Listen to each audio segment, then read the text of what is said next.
Khamenei কি এই মুহূর্তে পতনের চাপে আছেন, নাকি যে কোনো কিছুর বিনিময়ে ক্ষমতা টিকিয়ে রাখতে মরিয়া?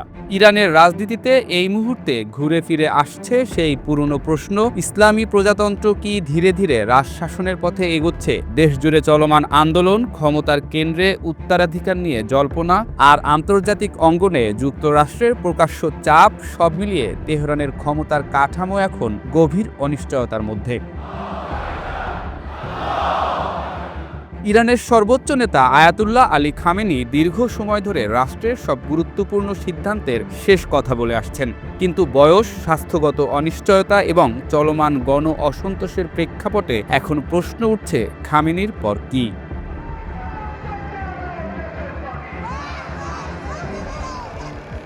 বিশ্লেষকরা বলছেন, ইরানের বর্তমান ক্ষমতা কাঠামো আদর্শগতভাবে ধর্মীয় হলেও বাস্তবে তা ব্যক্তিকেন্দ্রিক শাসনের দিকে ঝুঁকেছে।